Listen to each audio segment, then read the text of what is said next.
essere una vetrina dimostrativa di come questi problemi dell'uso della chimica e dell'uso del terreno, dell'acqua, dell'aria debba essere fatto da avvocato del tema dell'acqua. Ci sarà una startup che parlerà di come può essere gestita meglio l'acqua. L'acqua è una delle risorse sicuramente più importanti dell'agricoltura. L'agricoltura è detta il più grande consumatore di acqua al mondo e quindi ha una responsabilità diretta sull'uso dell'acqua, sul monitorare l'uso dell'acqua, sull'attenzione che ci deve essere sull'uso dell'acqua. Quando noi Veneto Agricoltura facciamo il programma delle nostre attività, che è un programma sicuramente molto intenso, è un librone di 350-400 pagine che ogni anno descrive nelle sue schede tutte le attività nei tanti centri che abbiamo e nelle tante aree nelle quali lavoriamo, che poi ovviamente fa il giro di approvazione attraverso le associazioni, il Consiglio regionale, la Giunta eccetera. Però il tema dell'acqua, io ho detto ai miei, è un tema che deve essere sempre trasversale. In ogni momento noi dobbiamo avere presente come può essere gestita l'acqua. Vogliamo anche in questo essere rappresentativi e quindi la gestiamo in maniera accurata. Facciamo anche delle sperimentazioni per l'acqua, per la lotta integrata, per l'uso del terreno, attraverso anche finanziamenti che andiamo a prenderci in Europa. Su questo siamo sicuramente bravetti e quindi ci riusciamo anche abbastanza bene. Capire come l'acqua può essere gestita in agricoltura, ma se vogliamo estendere il tema non c'è solo l'agricoltura, c'è anche l'uso domestico dell'acqua che è sicuramente importante. E attenzione, non sto parlando solo di tenere un po' più chiuso il rubinetto mentre ci si lava i denti o altro, sto parlando proprio di un uso dell'acqua come lo vediamo in queste giornate qua. No? Cioè, se 15 giorni fa c'erano i convegni che parlavano la siccità che c'è in questo periodo e la siccità verso la quale stiamo andando. I fiumi erano vuoti, i campi erano già irrigati in un periodo di inizio aprile, cosa mai successa se non in casi eccezionali. Oggi stiamo parlando del tema contrario. Nelle nostre aziende non riusciamo a seminare perché non siamo riusciti a seminare una parte importante dei nostri terreni prima che cominciasse ad entrare l'acqua. Oggi abbiamo il tema che non riusciamo ad entrare nei campi perché i campi sono troppo inzuppati. Quindi la gestione dell'acqua, che in certi momenti c'è, in altri momenti manca, è assolutamente determinante. Un altro tema che viene toccato oggi è quello degli impianti fuori suolo. Parliamo di tecnologie che da un lato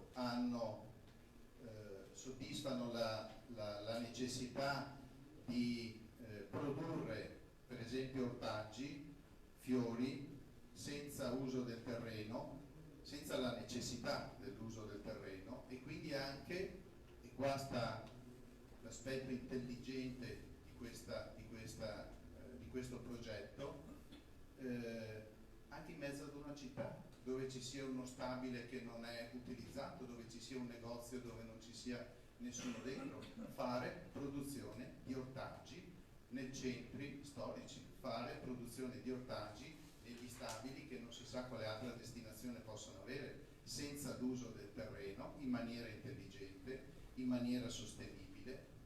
Sicuramente anche questo è un aspetto che è interessante per lo sviluppo delle nostre città, dei nostri paesi, dei nostri giovani, per dare nuove opportunità di lavoro, le cooperative sociali, i disabili che non possono muoversi, che non possono andare in mezzo ai terreni, che non possono allontanarsi troppo da casa, gli anziani. È un tema sicuramente questo anche molto, molto interessante. Non poteva mancare in una regione come il Veneto qualche cosa che riguardasse il vino, e quindi cercare di capire come alcune analisi velocemente, molto con risultati immediati, possano essere fatte nella produzione di vino, direttamente in cantina. Non risolve i problemi dei laboratori di analisi, assolutamente, però riesce a dare immediatamente alcuni risultati su quale sia lo stato dell'arte in quel momento dell'invecchiamento o della gestione del settore del vino. Anche questo sicuramente è un tema molto interessante. E poi parliamo di alberi. C'è l'ultima, ma non ultima in termini di importanza, solo nella mia descrizione, una startup che parla di alberi, che parla di adottare un albero, che parla di verde, che parla di conservazione del carbonio. Il tema delle foreste, come potete immaginare, per Veneto Agricoltura è un tema sicuramente molto importante. Da gennaio 2018 la Regione Veneto ha trasferito a Veneto Agricoltura i 600 operai forestali. Quindi dal 1 gennaio del 2018 Veneto Agricoltura gestisce tutte le attività dei servizi idraulico-forestali, cioè tutti i forestali che voi vedete nelle nostre pianure, ma soprattutto nelle nostre montagne, che fanno attività in alveo, che fanno attività in bosco relativamente ai progetti idraulico-forestali, sono oggi dipendenti di Veneto Agricoltura. Ma non solo, Veneto Agricoltura gestisce circa 16.000 ettari di foreste nel Veneto, cioè le foreste demaniali. Parte di questi boschi sono in pianura, la grandissima parte ovviamente sono in montagna. Quindi il tema delle foreste è sicuramente degli alberi, della gestione degli alberi, della foresta, delle foreste di pianura, è un tema che è molto caro a Veneto Agricoltura, ma deve essere molto caro a tutti gli imprenditori agricoli veneti. Parliamo dell'agroforestazione, per esempio, progetti che Veneto Agricoltura sta portando avanti da soli in collaborazione con le associazioni, ma l'agroforestazione è uno dei temi che lega e che mette assieme le grandi caratteristiche, peculiarità delle foreste insieme alle produzioni agricole. Quindi sono 5 temi sicuramente molto interessanti.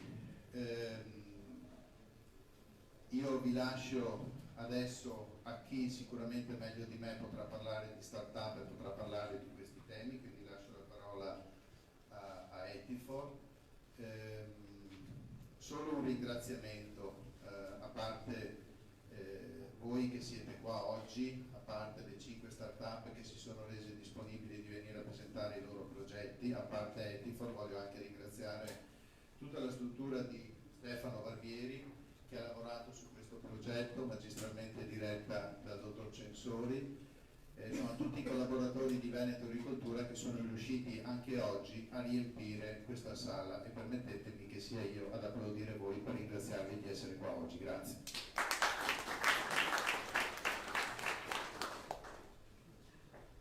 Bene, grazie. E allora entriamo nel tema della giornata. Alessandro, vieni pure. Con Alessandro Leonardi di Etifor abbiamo organizzato questa iniziativa che, ricordo brevissimamente, dopo la sua introduzione tematica vedrà appunto la presentazione delle 5 startup, e poi possiamo continuare la discussione in un aperitivo di networking che abbiamo organizzato nella sala qui giù nelle scale, e quindi potremo continuare oltre in questo momento assembleare a conoscere meglio le startup che presentiamo questa sera. Alessandro, grazie. Buongiorno a tutti, sono Alessandro Leonardi e ringrazio prima di tutto Veneto Agricoltura, direttamente il dottor Negro, per l'ospitalità e per coorganizzare questo evento con Etifor. Quindi stiamo facendo quello che dovrebbe succedere in un campus, ossia collaboriamo tra diverse entità all'interno di un campus che è quello di Agripolis di innovazione, che adesso si è allargato anche alla Corte Venetina. Io sono l'amministratore delegato di Etifor SRL, uno spin-off dell'Università di Padova, e oggi vi parlerò di innovazione e startup e quali sono le opportunità legate alle startup per il mondo dell'agricoltura.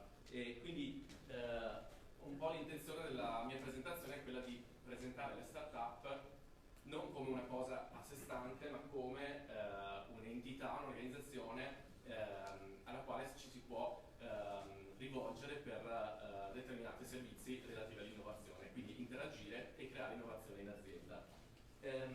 La presentazione inizierò presentando brevemente Etifor, spiegherò cosa significa startup, ma non solo, anche altri termini relativi all'innovazione, quali opportunità per il settore e infine qualche conclusione, senza mostrare applicazioni pratiche perché poi saranno introdotte appunto dalle diverse startup. Quindi Etifor è uno spin-off dell'Università di Padova, siamo anche PMI innovativa, piccola media impresa innovativa, e il nostro obiettivo è quello di fare ricerca e sviluppo nell'ambito del mondo agroforestale. Vi spiegherò poi cosa significa spin-off e PMI innovativa. Quindi il nostro approccio è un po' legato a fare da ponte tra il mondo della scienza, quindi dell'accademia, e quindi da collegare il mondo universitario accademico e quello dell'impresa. Si sente? Sì, credo era la vociata.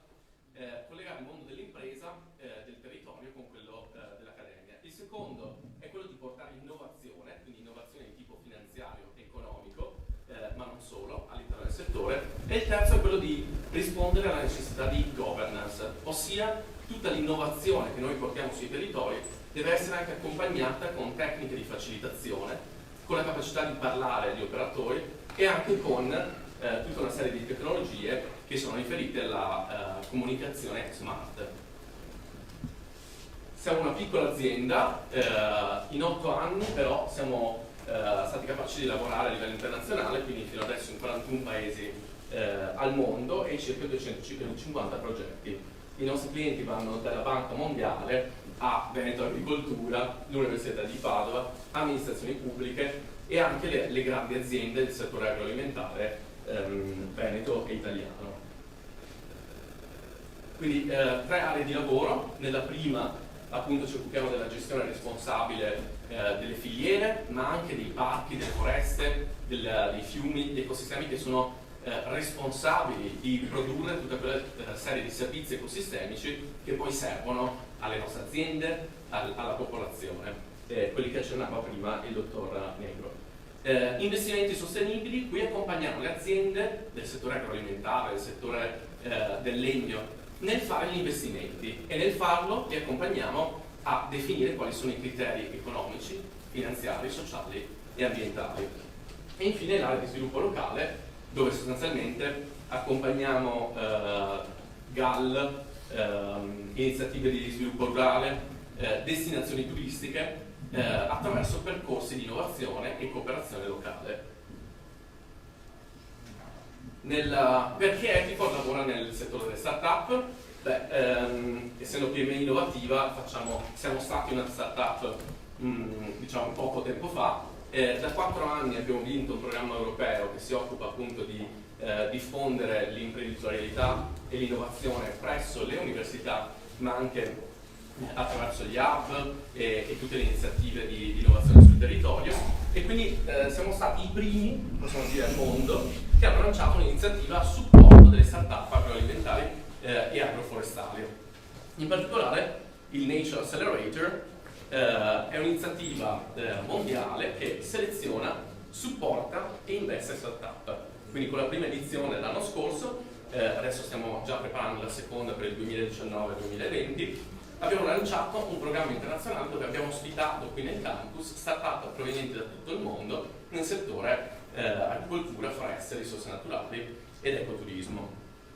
Questo ci ha permesso di crescere una rete di attori a livello internazionale, di investitori, di mentor scientifici, ma anche di business, enti, hub come Veneto Agricoltura, il Galileo District e altri enti con cui abbiamo lavorato per fare questa iniziativa di importanza globale. Quest'anno in particolare ci siamo concentrati su un argomento innovativo del settore agroalimentare che è tipico del settore italiano, che è quello legato ai prodotti forestali non legnosi. E quindi adesso attivo, se andate nella pagina di Etifor, troverete l'Open Innovation Challenge, quindi un challenge, una competizione a livello internazionale per quelle aziende che vogliono fare innovazione sui temi legati ai funghi, tartufi, resine, eccetera, eccetera. Ma veniamo all'argomento di oggi. Quindi torno indietro e vi chiedo, chi sa cos'è una startup? Alzata di mano. Chi risponde ovviamente non una startup di quelli che presentano dopo. Qualcuno prova a definire una startup? Primo qua in fila. È un'azienda che ha un'idea innovativa che cerca praticamente di sviluppare. Molto bene. Innovazione. Il secondo, interrogo tutta la prima fila. Diciamo che ha molto a che fare con l'utilizzo delle nuove tecnologie, quindi tecnologie smart che si approcciano molto con la logica, diciamo, della rete, della condivisione dei dati, l'analisi. Ok, tecnologia, che è tra virgolette un sinonimo di innovazione. Sharing economy, condivisione, bene. Qualche altra idea? Una caratteristica fondamentale di una startup? Procedo con quello in fondo a destra, con il signore in fondo a destra. Nascono dall'università. Nascono dall'università, non sempre, però potrebbe essere una caratteristica. E si occupano di divulgare le conoscenze acquisite.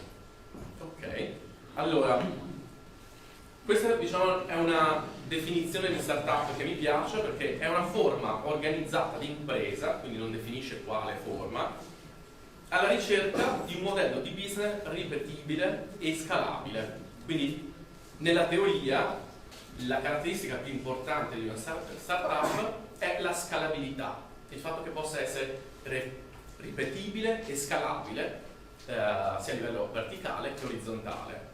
Ovviamente anche nella normativa italiana il concetto di startup è sempre legato all'innovazione, perché ovviamente qualcosa è scalabile solo se è nuovo, se non ci sono tutta una serie di competitor. Quindi la seconda caratteristica più importante che fa un'azienda, una startup, è proporre qualcosa di innovativo. Okay? Quindi ricordate questo binomio, scalabilità e innovazione. La scalabilità si riferisce al modello di business e quindi sul come una startup, un'azienda, il cinema è un modello di business. Le persone entrano in un edificio per vedere un film, pagano un biglietto. Netflix offre un abbonamento ed entra nelle case di tutti attraverso qualsiasi device e attraverso un abbonamento mensile offre lo stesso servizio, guardare un film. Quindi il prodotto è lo stesso, ma i modelli di business sono totalmente diversi. Ovviamente Netflix può entrare nelle case di tutti grazie a diverse tecnologie. Quindi quando si parla di innovazione, questa parte è molto importante perché nel momento in cui si va a giustificare la propria attività imprenditoriale in quanto innovativa, l'innovazione ha molte forme. Prima di tutto è una startup innovativa, una realtà innovativa se produce nuovi prodotti e servizi. L'esempio di Netflix.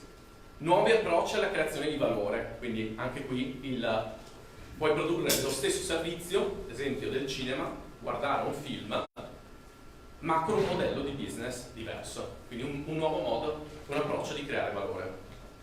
Nuovi approcci all'uso delle risorse, e qui facciamo riferimento a tutto il tema della circular economy, o posso produrre lo stesso bene o servizio utilizzando a partire dal petrolio, da origini fossili, ma lo posso sostituire con altre origini, a partire dal mais, con delle bioplastiche. Quindi qui innovo a partire dagli input del processo produttivo. Nuovi processi, la quarta dimensione dell'innovazione, quindi qua si parla di rendere il processo produttivo più efficiente, migliorarlo. Quinto, nuovi mercati e nuove domande e bisogni. L'innovazione è anche relativa. Cosa succede qua in Italia può essere innovativo in Africa o in altri contesti. Una delle startup che abbiamo accelerato l'anno scorso era la prima startup che vendeva miele in tutta la Tanzania. Adesso non voglio dire, ma la Tanzania sarà metà dell'estensione dell'Europa intera. Quindi ovviamente essere la prima startup anche in un paese come la Tanzania che produce miele sostanzialmente ti pone in un'ottica di innovazione. Infine, il sesto punto della stessa dimensione dell'innovazione è quella relativa alle nuove reti e forme organizzative. Quindi nell'ambito dell'agricoltura sociale si fa agricoltura sociale innovativa perché si crea una rete, si mette assieme un soggetto della sanità pubblica con un'azienda agricola, si crea una rete, si offre un servizio innovativo. Anche questo è un modo di dire di fare innovazione di tipo sociale. Questo è il ciclo di vita di una startup e questo ci fa capire che ci sono 4 fasi più importanti nella vita di una startup.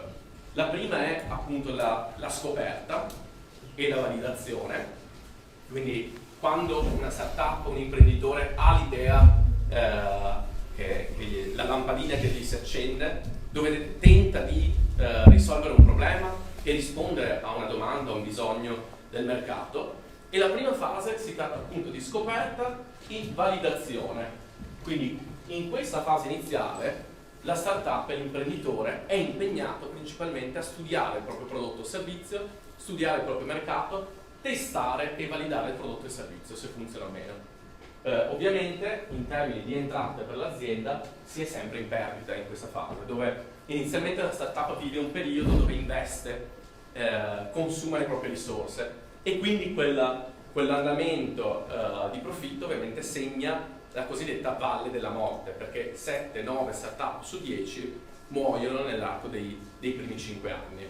E quindi molte startup, ed è uno dei consigli che do oggi anche, dobbiamo stare attenti quando selezioniamo startup e lavoriamo con loro, perché nella maggior parte dei casi sono startup che sì, magari hanno un sito web interessante, simpatico, wow, questo è una startup di successo, ma poi se andiamo nel dettaglio scopriamo magari che il prodotto è ancora debole o stanno vendendo ancora un prototipo, e quindi attenzione quando si parla di startup, perché molte volte sono aziende che sono ancora in una fase embrionale. Questo non per rovinare il palcoscenico, ma perché oggi abbiamo fatto infatti una selezione molto accurata delle startup che vediamo oggi. Quindi sono tutte startup che già entrano nel mercato, quindi speriamo abbiano passato la prima fase della valle della morte.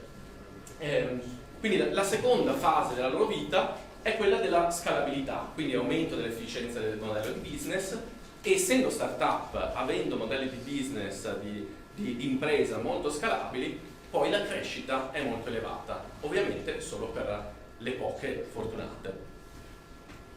Quindi questo per chiudere questo cappello introduttivo sulle startup. Quando si parla di organizzazioni innovative non ci sono solo le startup. Le startup, anche per l'ordinamento italiano, possono durare massimo 5 anni nella loro vita. Quindi cosa succede dopo i 5? Dopo i 5 un'azienda diventa PMI innovativa. Quando si parla di università, quando un'azienda nasce all'interno dell'università, può diventare uno spin-off. E quindi adesso spiego queste 3 dimensioni delle organizzazioni innovative. Per l'ordinamento italiano, la legge 221 del 2012, startup innovativa è proprio una categoria di impresa, quindi si può richiedere l'iscrizione al registro della Camera di Commercio delle startup innovative. Quindi se l'azienda ha un oggetto sociale dedicato all'innovazione, come abbiamo visto prima, se è un'azienda che ha meno di 60 mesi, quindi 5 anni, non deriva da fusioni, scissioni, cessioni e non ha mai condiviso gli utili e non li condividerà entro i 5 anni di esistenza, allora qui ci sono le basi per poter essere iscritti al registro delle imprese startup innovative. Però dobbiamo anche dimostrare che lavoriamo nel campo dell'innovazione, e quindi ci sono 3 criteri alternativi: investire in ricerca e sviluppo almeno il 15% del fatturato, avere uno staff per 2/3 con la laurea magistrale, oppure possedere brevetti relativi all'industria, nuove varietà vegetali, eccetera eccetera. Quindi questi sono i requisiti che vengono richiesti per qualsiasi azienda, anche una società agricola, come vedremo successivamente, per poter essere inserita all'interno del registro delle startup innovative. La stessa cosa succede per le PMI innovative, quindi piccola e media impresa. Qui l'azienda non deve essere quotata in borsa, deve avere un bilancio certificato, quindi attualmente Etifor ha un auditor esterno che certifica il bilancio annuale, massimo 50 milioni di euro e 250 dipendenti. Ovviamente qua siamo già su dimensioni molto elevate. I requisiti di innovazione: minimo 3% del fatturato dedicato a ricerca e sviluppo, quindi in bilancio deve essere dichiarata la quota di questa spesa, almeno un terzo dedicato dello staff con laurea magistrale, e infine anche qui il requisito dei brevetti. Questi sono i 3 criteri relativi all'innovazione, sono tutti criteri alternativi e devi possedere almeno uno. E infine spin-off. Quindi uno spin-off è una semplice società di capitali, SRL o SPA, che viene costituita da personale universitario o almeno in partenza da personale universitario, può essere anche uno studente, un dottorando, e l'obiettivo principale dello spin-off è quello di valorizzare i risultati, le conoscenze della ricerca che si fa all'interno dell'ente di ricerca. Sono normalmente regolati da un regolamento di Ateneo, quindi dobbiamo sottostare a tutta una serie di regole, anche non competitive rispetto all'università, e alla fine possono essere partecipati o non partecipati. Nel caso di Etifor, l'Università di Padova è entrata con una quota societaria all'interno dello spin-off, quindi siamo una società pubblico-privata. E con questo ho chiuso la parte delle definizioni per conoscere quali sono gli attori dell'ecosistema dell'innovazione. Quindi, quali sono le opportunità che ci offrono queste entità, queste organizzazioni? Fornire servizi innovativi alle aziende agricole, al settore agroindustriale, dell'agri-food veneto nazionale. La forma societaria è una forma societaria interessante anche per il settore agricolo, come vedremo successivamente. Costituiscono un'opportunità di investimento per investitori individuali ma anche per aziende del settore, e infine ci offrono tutta una serie di agevolazioni fiscali che presenterò. Fornitura di servizi innovativi. Ovviamente l'innovazione è inversamente proporzionale spesso alle dimensioni o alla complessità di un'azienda, e quindi nell'ottica dell'open innovation molte delle aziende grandi, strutturate, lavorano a testa bassa internamente alla propria azienda e non guardano fuori, o comunque diventa difficile, una volta che si è grandi, maturi, guardare fuori, pescare fuori per fare innovazione. E quindi le start-up ci offrono la possibilità di lavorare in ottiche di open innovation, quindi sono dei poli molto giovani, molto agili, molto ristretti, che lavorano puntualmente su alcune tecnologie, e quindi queste start-up, se incluse nel processo di innovazione aziendale, possono diventare dei poli utili di innovazione, e questi poli utili possono essere anche incubati all'interno della propria azienda. Quindi vediamo, soprattutto nel settore agroalimentare, molte aziende multinazionali che prendono start-up da fuori e le portano all'interno dell'azienda. Okay? E questo è un fenomeno che sta prendendo anche da multinazionali del settore agricolo, della celericoltura, del food, eccetera, eccetera. Ovviamente questo ci dà la possibilità di contaminare un determinato settore con tecnologie che prima nemmeno si pensavano poter essere applicabili al settore di riferimento. Quindi contaminazione, open innovation, una possibilità soprattutto per le grandi aziende. Vediamo nel dettaglio da questa analisi fatta dall'osservatorio del Smart Agri-Food su 98 start-up italiane. Il 50% offre servizi di e-commerce, il 20% applica tecnologie di agricoltura 4.0, il 13% lavora sulle tematiche di qualità alimentare, sostenibilità e infine tracciabilità della filiera.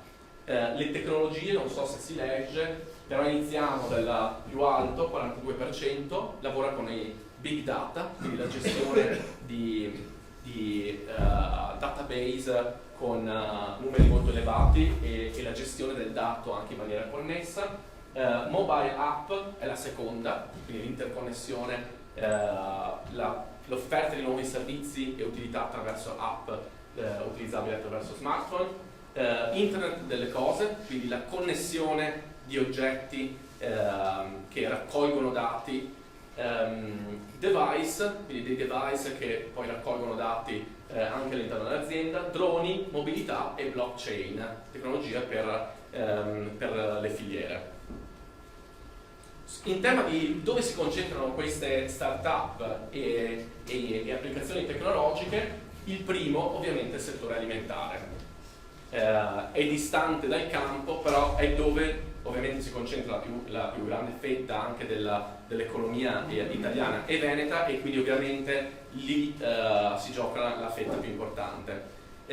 Il secondo è viticoltura ed enologia, quindi sostanzialmente è il secondo sia per numero di start-up sia per capitali investiti in queste start-up, per poi scendere verso agroalimentare, ortofrutticolo, agricolo, cerealicolo e lattiero caseario.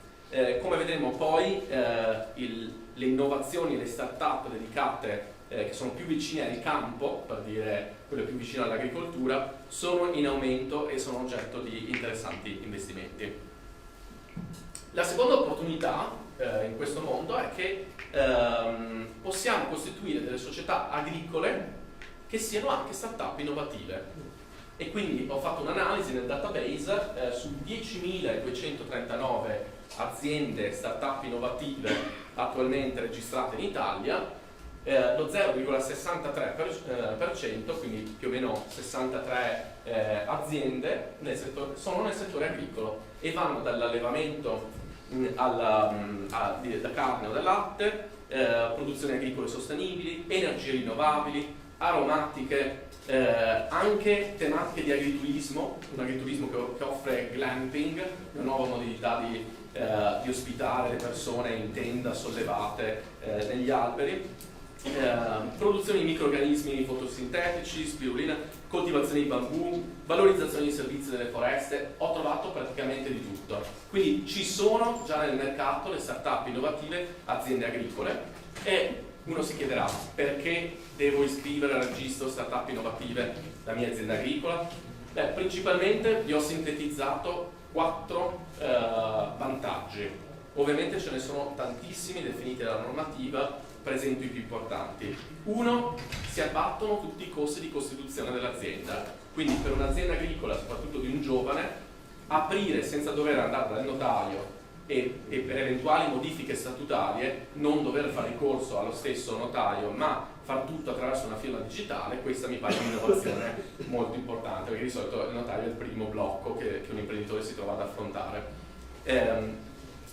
Secondo è che hanno uno statuto standard e quindi basta aggiungerci l'oggetto sociale, facciamo la firma digitale e questa è un'operazione che si fa digitalmente.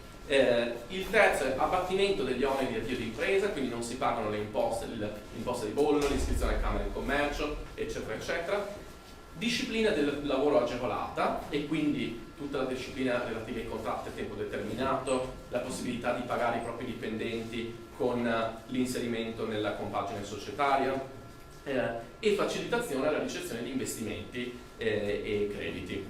Quindi sicuramente questa forma societaria rappresenta un'opportunità per le aziende innovative nel settore agricolo. Terza opportunità per il settore, queste aziende sono anche una possibilità, un'opportunità di investimento. È interessante vedere il trend globale, 550 più 550% di investimenti nel settore a livello globale, con un trend di crescita degli ultimi 3 anni del più 40%. Sostanzialmente l'agritech, questi sono i dati riferiti al settore agritech mondiale, è diventato uno dei settori di investimento più gettonati a livello globale. Più 11% di operazioni di investimento rispetto ad altri settori di investimento, e qua si parla anche del tech soltanto, e più 44% di investimenti su startup closer to the farmer, parlava il rapporto, ossia di tutte quelle innovazioni e startup dedicate all'azienda agricola, e quindi come quelle che andremo a vedere successivamente. Quarta opportunità, abbiamo visto che si può investire, si può lavorare con le startup innovative, le PMI innovative e gli spin-off. ci sono delle agevolazioni fiscali che per il 2019 sono anche state incrementate, e quindi per le persone fisiche ci sono detrazioni IRPEF per il 40% delle somme investite, per un massimo di 1 milione di euro anno di investimento. Per le persone giuridiche detrazione di IRES del 40% delle somme investite, per un massimo di 1.800.000 euro all'anno. Ovviamente questo vuol dire che se si investe 1 milione nel caso delle persone fisiche, 40% viene ritornato attraverso appunto le detrazioni IRPEF, che non è poco sia per persone fisiche sia per persone giuridiche. Obbligo di mantenimento, ovviamente uno dei criteri è l'obbligo di mantenimento dell'investimento per almeno 3 anni, quindi non si può acquistare una startup o investire in una startup e poi uscire dopo un anno, devi starci dentro almeno 3 anni. Queste agevolazioni sono molto complesse, poi per entrare e beneficiare ovviamente c'è sempre bisogno di un commercialista, però sono tematiche su cui stiamo lavorando anche noi. Infine, un'altra agevolazione: se un'azienda agricola vuole lavorare con una startup o con una PMI innovativa e semplicemente lavorare con un rapporto di servizi, quindi come un fornitore esterno, ci sono anche delle agevolazioni fiscali, in questo caso il 50% di agevolazione fiscale sotto forma di credito d'imposta. E nel momento in cui il servizio offerto del fornitore è offerto da una PMI innovativa o da una startup innovativa, il 50% del costo viene detratto. E questo ovviamente è utilizzabile esclusivamente in compensazione con modello F24, quindi se io spendo quest'anno mi ritorna in credito d'imposta l'anno successivo. Concludo la mia presentazione facendo anche un riferimento al tema della cultura aziendale e la cultura dell'innovazione. Siamo in un contesto veneto, siamo in un contesto agricolo. Il settore agricolo dell'agri-food veneto ha dimostrato di sapere innovare, di essere tra i primi a livelli italiani e internazionali, ma sicuramente le start-up ci offrono una possibilità, un'opportunità anche di influenzare il nostro settore, di influenzare la nostra cultura aziendale, e quindi rimettendo al centro anche dell'attività aziendale le tematiche di valore e non solo di profitto. E quindi le start-up e le tecnologie relative possono riportare il tema dei valori ambientali e sociali, come vedevamo prima, la lotta integrata, il risparmio idrico, eccetera, eccetera, al centro dell'oggetto sociale dell'azienda. Sono delle realtà con cui poter attivare processi di open innovation e social innovation, aumentando anche, grazie attraverso le tecnologie che offrono, tutta la tematica della trasparenza sia dell'azienda stessa ma anche della tracciabilità lungo tutta la filiera di un determinato prodotto. E infine appunto ci permettono di pianificare l'innovazione coinvolgendo anche giovani competenti, non sempre facilmente reperibili nel mercato, e quindi attraverso semplici assunzioni di personale, ma attraverso appunto la collaborazione con le start-up riusciamo ad integrare queste persone che hanno profili mediamente molto elevati dal punto di vista tecnologico e imprenditoriale. Ringrazio tutti per l'attenzione e se avete domande sono qui per rispondere. Grazie.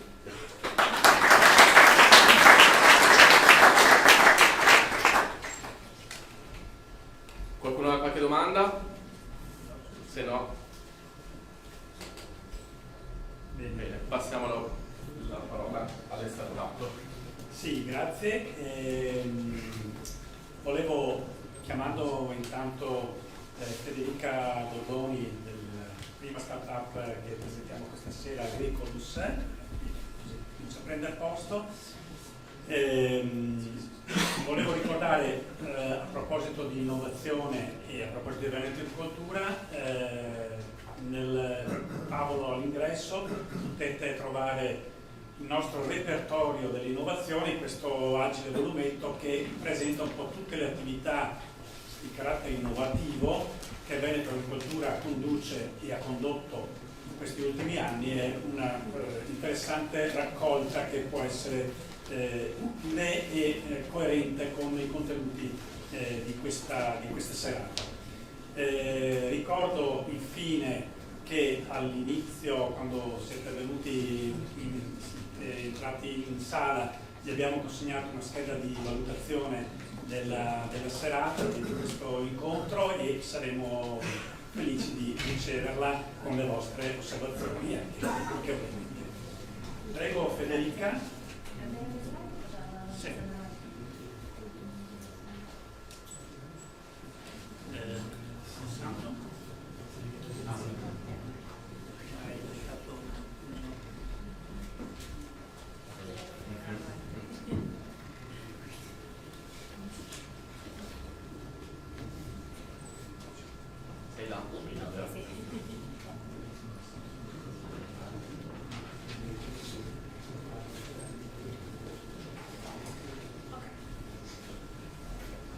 Buongiorno a tutti, io sono Federica Bordoni di Agricolus e ringrazio Veneto Agricoltura per averci chiamato qui. Oggi andremo a parlare di smart farming. Come molti di voi sapranno, questo è un concetto che si sente ormai da qualche decennio, però ancora abbastanza nuovo nell'utilizzo concreto. Non si sente? Adesso? Un po' meglio. Ok, ripartiamo. Allora, io sono Federica Bordoni di Agricolus. Agricolus è una startup di Perugia che opera nello smart farming. Oggi infatti vediamo appunto questo concetto, che è un concetto che c'è da qualche decennio ormai, però nell'utilizzo concreto è ancora abbastanza nuovo. È un concetto che coinvolge l'agricoltura di precisione, quindi tutti gli strumenti dell'agricoltura di precisione, ma ha proprio una visione specifica all'approccio, perché quello che sarebbe importante oggi è proprio cambiare il metodo con cui si va a gestire l'azienda agricola e quindi con cui si va in campo. Perché lo smart farming oggi? Perché come avete visto anche in questi giorni ci sono tante sfide, come il repentino cambiamento climatico, c'è proprio una concorrenza spietata sul mercato con la guerra dei prezzi, c'è comunque anche un abbandono delle terre, quindi comunque ci sono tanti costi da affrontare e spesso gli agricoltori preferiscono abbandonare. Lo smart farming può aiutare in diversi temi, quindi può aiutare ad ottimizzare la produttività, quindi ad esempio si può andare a vedere meglio quali sono i costi e i benefici. Può anche andare ad aiutare tutta la parte proprio di trattamenti e l'utilizzo come appunto di acqua o altri input. Quindi permette proprio sia a livello di sostenibilità ambientale che anche una riduzione dell'impatto economico. Aiuta anche a cambiare proprio questo approccio, quindi anche a innovarsi e utilizzare in maniera più semplice certe innovazioni. Noi di Agricolus abbiamo sviluppato una piattaforma che mette insieme una serie di tecnologie differenti. Come vedete ad esempio noi gestiamo 130 culture sulla nostra piattaforma, che è una piattaforma cloud. C'è tutta la parte di monitoraggio in campo, ci sono tutti i sensori hardware che si possono connettere sulla piattaforma, dati satellitari, una parte di supporto alle decisioni, metodi previsionali e anche proprio le operazioni in campo. Questo è per farvi vedere un po' quello che c'è dietro, nel senso che le innovazioni, specialmente appunto per il supporto agronomico come il nostro, dietro vanno tantissime tecnologie e uno dei nostri grandi temi è stato proprio quello di renderle semplici, perché dietro possono essere complicate, ma nell'utilizzo quotidiano devono essere molto fruibili, semplici e facili da utilizzare. Queste tecnologie sono importanti proprio per controllare, prevedere e decidere, soprattutto nell'ambito dell'irrigazione, della gestione dell'utilizzo dei trattamenti, della prevenzione delle fitopatie. Questi sono i tre temi proprio principali. Adesso vi faccio vedere queste sono all'interno della piattaforma. Noi abbiamo inserito le mappe, quindi tutta la mappatura dei campi, perché noi partiamo dal campo, quindi tutto deve essere collegato al campo. E abbiamo integrato dei servizi satellitari, perché noi siamo all'interno di un acceleratore che si chiama Copernicus, quindi riusciamo ad avere dei servizi integrati sia di due satelliti diversi. Uno si chiama Landsat 8 e lo trovate anche sulla versione gratuita, l'altro invece si chiama Sentinel-2, questo è quello più professionale, passa ogni 5 giorni ed è una risoluzione spaziale di 10 metri. Questo permette praticamente di avere delle mappe, molti di voi che sono magari agronomi tecnici già l'avranno utilizzate anche all'università. Sulla base di queste mappe si possono nella nostra piattaforma attivare degli indici, quindi di vigoria, di stress idrico, di clorofilla, che permettono di capire se abbiamo delle problematiche legate alle culture o al suolo. Inoltre possiamo comunque integrare anche le mappe da drone per chi le utilizza. I satelliti noi li colleghiamo anche al monitoraggio in campo, perché comunque l'osservazione umana dell'agricoltura e del tecnico è sempre molto importante.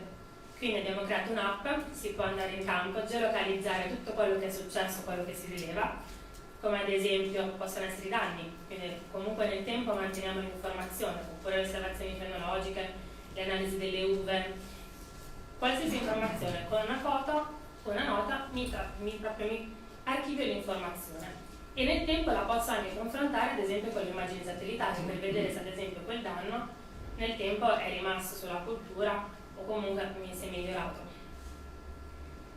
O anche all'opposto, spesso i nostri agronomi vanno prima a vedere dal satellite dove ci sono le aree problematiche e poi vanno in campo a fare il rilevamento. Un'altra parte è tutta la parte invece di operazioni, quindi le operazioni culturali, in modo da tracciare le operazioni culturali, e anche la gestione dei collaboratori della serie. Io vedo che c'è ad esempio una falla, anzi delle malerbe, un palrotto sul mio campo. Mi prendo il punto specifico con l'app e invio una segnalazione ad esempio invece alla persona che so che invece va sul campo proprio a fare quell'attività. Gliela mando in automatico e magari dall'ufficio vedo direttamente che se la persona è andata o non è andata. Questo è proprio anche un modo di gestire i team per le aziende che sono un pochino più grandi, più strutturate o per chi ha anche magari dei consulenti esterni. Abbiamo anche all'interno del nostro team proprio un team strutturato di agronomi, che è uno spin-off anche dell'Università di Pisa, che fa modelli previsionali. Quindi noi abbiamo fatto dei modelli previsionali, specialmente per la vite, l'olivo, il tabacco, il mais e il pomodoro, il grano, su vari temi, quindi l'irrigazione, ad esempio per la vite c'è anche l'indice di maturazione, la difesa, che può essere mosca dell'olivo, peronospora, signoretta, varie. Questi indici sono sempre, questi modelli sono tutti riportati all'interno di Agricolus, perché per noi tutto deve essere comunque, diciamo, elaborato assieme. Supporta le decisioni, questo è proprio un sistema che aiuta e supporta l'agricoltore, quindi diciamo che prende tutte le informazioni che abbiamo visto fino adesso e gli dà dei suggerimenti specifici, ad esempio dove trattare, quando, in quale misura. Questo appunto supporta anche proprio quello che vedevamo prima, quindi diciamo l'ottimizzazione dei trattamenti, degli input. Questo invece è un nostro device, l'AgriPlug, che abbiamo costruito. Questo è ancora l'unico che è in fase di test. È un piccolo device che permette di collegare i macchinari agricoli alla piattaforma, quindi di comunicare delle informazioni. Noi già stiamo facendo delle attività con l'ISOBUS, quindi sono macchinari già comunque molto più innovativi, mentre invece questo è fatto proprio per chi non ha l'ISOBUS, chi non ha questi sistemi più evoluti, quindi qualsiasi macchinari, anche quelli più datati, possiamo collegare delle informazioni. E inoltre ci permette anche di lavorare nella tracciabilità, nel senso che sappiamo di preciso, ad esempio, dove viene raccolto, ad esempio il tabacco, o comunque la coltivazione da che zona è stata raccolta, in modo da avere proprio il percorso specifico del nostro macchinario. Vi faccio vedere dei casi di successo solo per farvi capire come si possono utilizzare queste tecnologie. Questo ad esempio è Assoprol, che è un'associazione umbra di quasi 2000 olivicoltori.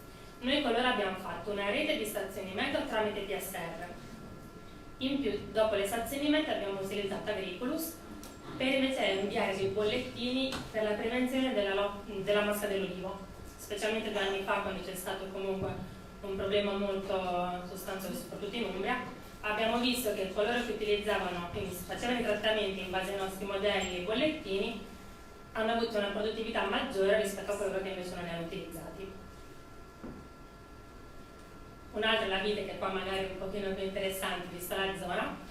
Noi lavoriamo con vari, cioè dalla piccola azienda che magari ha 10 ettari a quelle più grandi come possono essere Caprai, Calebosco, Lungarotti, ne abbiamo vari un po' in tutta Italia.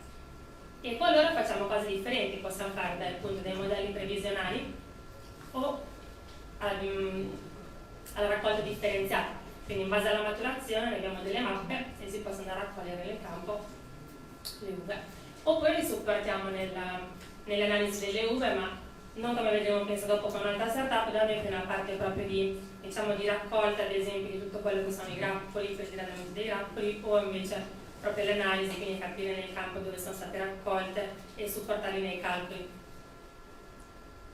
Questi sono un po' dei modelli, quindi la peronospora, la muffa grigia. Un'altra ancora è il tabacco. Questo noi lavoriamo con Philip Morris per lo più, E, ad esempio loro sono casi in cui noi abbiamo dato delle strutture apposta in cui l'azienda può poi gestire e monitorare tutte le aziende agricole che sono sotto, in modo anche loro mandare dei bollettini sui trattamenti, quando farli e quando no, perché per loro è molto importante ridurre il numero di trattamenti, questo sia per la sostenibilità ambientale appunto, ma anche proprio per il prodotto finale. Altri esempi che vi posso dire sono quelli sui seminativi, quindi ad esempio lì facciamo molto sulla parte di concimazione, oppure ad esempio ci sono delle nuove idee, come ad esempio si va a tracciare dove viene coltivato il grano, e poi ad esempio tramite dei video si fanno vedere dove viene stato coltivato il grano, il consumatore finale può ad esempio comprare la sua farina o la sua pasta rispetto alla porzione di ettaro che si era acquistato o preso a noleggio. Un altro, questo è per farvi vedere chi siamo. Noi siamo un team multidisciplinare, nel senso che ci sono persone proprio dedicate solo ai dati satellitari, c'è un team di agronomi, c'è lo spin-off sempre per i modelli previsionali, che sono due team separati, c'è tutta una parte di sviluppatore e poi la parte commerciale, e tutti questi team assieme collaborano assieme per cercare di avere un prodotto davvero, come dicevo prima, semplice e utile sul mercato. E per noi è sempre molto importante proprio parlare con gli agricoltori e con gli agronomi, i nostri clienti, per avere dei feedback continui e aggiornarlo. Tra alcuni nostri partner, qua vedete un po' di partner, 3 progetti europei, noi abbiamo fatto tanti Horizon 2020, partecipiamo anche a molti TSR, sia per le singole aziende, però comunque con i gruppi operativi, e ne abbiamo diversi che dopo vedremo. Siamo tra le Rising Food Stars di un network europeo molto importante anche sul food e l'agritech, che si chiama IT Food. Come vedete, rispetto a quello che diceva il collega prima, noi siamo una startup un po' atipica, nel senso che siamo partiti nel 2010 più o meno, perché facendo modelli previsionali, i modelli previsionali in agricoltura vanno validati nel tempo. Quindi prima di rilasciare poi la startup vera e propria abbiamo aspettato, visto che sono comunque una stagione all'anno, sono quasi solo 6 mesi, abbiamo messo un po' più tempo. Una volta che eravamo pronti, nel 2017 abbiamo costituito la startup, e per renderla scalabile abbiamo creato una piattaforma in cloud, cioè prima avevamo delle versioni in locale, però per rendere replicabile l'abbiamo fatta in cloud, in modo che per tutti fosse facile collegarsi e utilizzarlo. Nel 2018 abbiamo rilasciato la versione Plus, che è quella professionale, quella con tutti i moduli appunto per la vite, per il tabacco, per l'olivo, per il grano, per le varie culture, e adesso stiamo lavorando per rilasciare invece tutto il collegamento con i macchinari agricoli, quindi con le mappe di prescrizione, mappe di resa. Noi ci lavoravamo già, però per renderla in cloud ha implicato comunque un po' di adattamenti. Questa sarà la nostra soluzione, quindi la nostra piattaforma è divisa in una parte free, che se volete potete provare fino a 10 ettari, poi abbiamo una versione che si chiama Agricultus Essential, che dà delle funzioni in più, tipo l'app, a un costo minimo, poi c'è la Plus, che invece è quella proprio professionale, dove ci sono appunto tutti i vari moduli, e poi ci sarà l'Enterprise che rilasceremo a breve. Sono delle sottoscrizioni annuali e abbiamo mantenuto i prezzi bassi, consapevoli che comunque l'agricoltura e queste innovazioni ancora sul mercato devono essere, digerite. Abbiamo clienti in tutta Italia e anche all'estero, un po' per farvi vedere che anche stando in Perugia siamo allargati dappertutto. Per noi è importante anche fare una buona rete di partner, perché siamo convinti che l'agricoltura in realtà è un ecosistema fatto anche da più operatori. Cioè noi siamo bravi a fare supporto agronomico in campo come innovazioni, ma c'è chi è bravo a fare irrigazione, c'è chi è bravo a fare magari stazioni meteo e altri sensori. Quindi per noi è importante questo approccio di coinvolgere tutti, e quindi integriamo anche sistemi terzi, in modo che l'agricoltore, se poi ha già trovato dei sistemi che vuole integrare, li integriamo, se no lo supportiamo noi. Abbiamo creato un canale che poi si chiama Academy, è fatta sia per i professionisti che per le scuole superiori e l'università. Riguardo i professionisti abbiamo già 200 certificati e lo facciamo ad esempio in collaborazione con gli agronomi, con l'ordine degli agronomi, il collegio dei integrali, con le associazioni di agricoltori. Proprio andiamo e spieghiamo quali sono le innovazioni e come utilizzarle. Mentre invece appunto con le scuole e l'università diamo degli strumenti anche lì e andiamo in campo con i ragazzi a metterli subito in pratica. Finisco con altri progetti, solo per farvi capire che l'innovazione nell'ambito agricolo comunque coinvolge tanti altri settori rispetto solo al campo. Noi ad esempio abbiamo fatto dei progetti sempre appunto sulla realtà aumentata, può essere una cosa molto futuristica, però in realtà grazie a questo progetto qui abbiamo lavorato sulla parte dei vocali, quindi andare in campo e tracciare delle informazioni anche solo parlando per proprio rendere sempre più snello il lavoro quando si va in campo. Oppure abbiamo fatto tutto un progetto sull'economia circolare, quindi diciamo che dall'allevamento, dal concime, come si può riutilizzare in campo. Lavoriamo anche a livello proprio internazionale, quindi da quello che si chiama rural farming, quindi proprio l'agricoltura tradizionale, e li aiutiamo per capire come possono migliorare le pratiche di agricoltura, con i monitoraggi, con l'utilizzo ad esempio di stazioni meteo virtuali. E infine ad esempio questo è un progetto proprio di monitoraggio del riso in mare, in cui andavamo a monitorare con i satelliti le colture e l'acqua, quindi proprio la parte più idrica. Io ho finito, se avete domande sono qui, se volete provare la versione gratuita basta andare sul nostro sito, iscrivervi come nuovi utenti e potete già divertirvi a fare i campi e guardare i dati satellitari.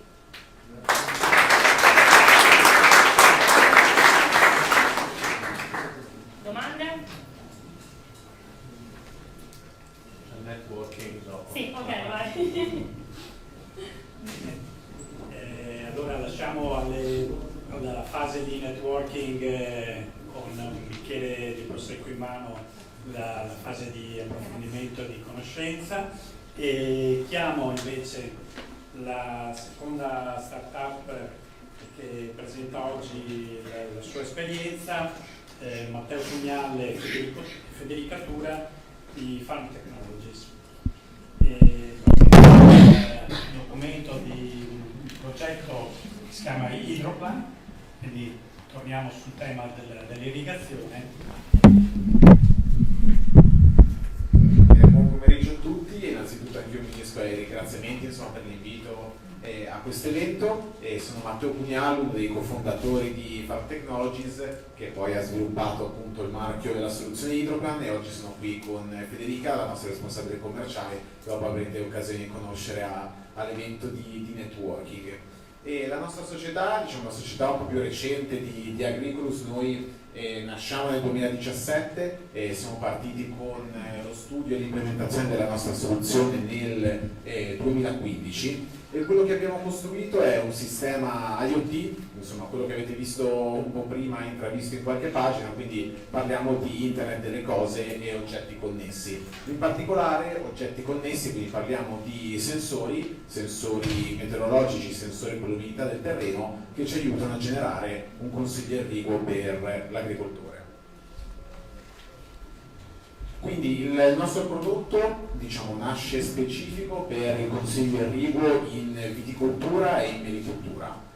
Noi crediamo sia fondamentale sviluppare dei sistemi a supporto a decisione che siano specifici per tipo di coltivazione, perché diciamo, ciascuna coltivazione ha ovviamente delle esigenze estremamente diverse, e all'interno della stessa famiglia varietà diverse hanno esigenze estremamente differenti fra loro. E il nostro sistema, diciamo, ha 3 step di funzionamento. Il primo è quello della raccolta, appunto, come dicevo, dei dati, quindi dati di temperatura, umidità dell'aria, pluviometria, dati ambientali, che vengono combinati con dati di umidità del terreno raccolti da una rete di sensori.